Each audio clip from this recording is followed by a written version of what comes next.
Hi, everybody. Welcome to Now TV Canada, and I am Justin YouTube channel. I am Justin. This is Remembrance Day, November 11th, 2024. I've been offline for a few days because I'm sick, laryngitis, something wrong with my throat, whatever. And it's like going into week two with my throat, but it's Remembrance Day. So I've come online to do this one thing, and then I'm going to go back to trying to rest my voice until I've got it back to normal and then return to normal business. So today, instead of going out anywhere, doing anything, because it's almost the same thing every year, like reading the poppy poem that everybody does, I decided to do something different to honor my grandparents and my great grandparents and all the people in my family who have passed away and are no longer with me. So it makes it very difficult for me now between Thanksgiving and the New Year because I can't have my wish. I can't have the time with them I want. I decided to cook. So I made oven baked chicken. I made mashed potatoes. I made my first ever loaf in this apartment of bread, of my friend bread recipe, where it's just enough for like a single loaf for people that are on budget friendly, lifestyles, or just don't want waste because when you use yeast, it can go over pretty fast if you don't eat it fast enough.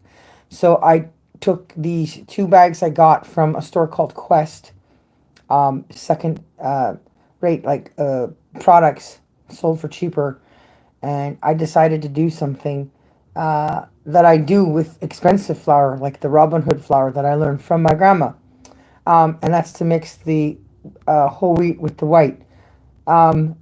And it turned out delicious. Like it brought me to tears because every bite of it was my grandma. Every bite of it was what I learned, and the ancestors and the people who've made me who I am, especially in the kitchen with the food, and with my writing because my grandmother had a dream ambition of being a writer, and she had started writing stories, and I had hoped to inherit all of them. Unfortunately, I only got one little package of stuff of things that she started and never finished. So it is still my hope to one day finish writing some of the stuff because I know where she was living and the world and the time she was seeing things from. I've done that searching in history, look through videos, and I have lived in these cities and in these environments to know. So hopefully I can do something there. But that said, today I just sat and I ate a meal with all of them that tastes just like food we would all eat when they were all with us, where my grandmother was the center of everything and all the food and the cooking, because of the magnificent gift of food and cooking that runs in our family and that love given to us. So I enjoyed that immensely because I'm not alone, and I was aware that everybody that's passed away that I didn't get to enjoy a last Thanksgiving with when we were all together has enjoyed my grandmother's food. And so I'm just enjoying the same good food, but I'm just the one making it now. So it's not a complete loss. That said, I want to read the poem that I wrote some years ago. I wrote it in 2008 here in BC. And then I went to Ontario and I was in Toronto and I was living in like this shelter as I was trying to figure out what to do for housing and stuff while I was working on writing You've Got Mail Too and other stuff, my trilogy, Supergirl trilogy. And finally, this poem came out of me, which was part of the documentary in the research of my family history, not just around war, but around the couples and the love stories going back like four generations. And the reason I finally wrote this poem was because of all the poppies that I saw growing up and what I thought and what I felt and my individuality behind it because everybody was wearing them all the time and I was just kind of annoyed by all of that sort of thrown at me kind of stuff like should I fit in, do I fit in, why should I fit in, like what is going on with it, other than the poppy poem that everybody reads all the time and is remembered by, and I had to find my own story behind it. And I guess for me it's more like, well, can we stop mourning, stop wearing black, and we maybe take the poppy off for a minute and sort of look at life after that, and look at the new hope and the new world and what all that they did for us and what they sacrificed gives us, and rejoice and find a way to celebrate in that. But in the end, as an adult, I ended up finding a way to sort of come to amends somewhere in the middle. So I can still wear it, but for myself, for my own meaning, like in this video and sharing it now with you guys today, and not look at the masses wearing it and feel lost in why they're doing it, because it's not the same when you have had all those people in your life once, but they're no longer in our lives now. So we're not affected or feeling the same about it, because those people are not around us. Like when when my youngest daughter went with me to visit my grandpa and his parents, and one of his brothers, and she was like, "Oh, hi," to the family I've never seen or known, and it hit me really hard, and it hurt me because I know she doesn't know the people I knew and the people I loved, and it hurt me, and it hit me so hard how much I wish she did, and she could love the way I do. And so that makes a difference with all the generations and every year that this is happening, because that's what's happening in the transition of every decade of new lives as people pass away and people come into the world and grow up. It changes. So I knew there was time for a new poem. Now, the happy news about this poem that went with my documentary, I submitted it to a contest in Toronto, and didn't win for the documentary. I actually just got honorable mention for the poem itself. And so I was quite taken back by that, quite impressed. And I got money for that, and I had to go to the event and everything. There's pictures of me and stuff on Facebook. So I'm just stooped. I'm just happy.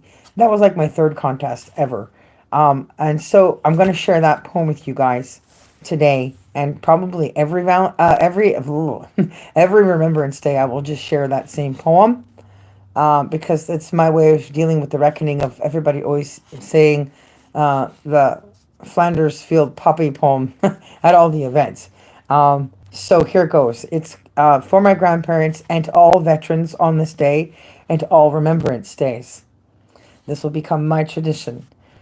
Looking in their eyes and understanding what I'd seen, the veterans that they were, scarred from the wars before me, never coming back from the damage they did see. Looking in their eyes, understanding what I'd seen, the family that was lost from the distance those wars cost.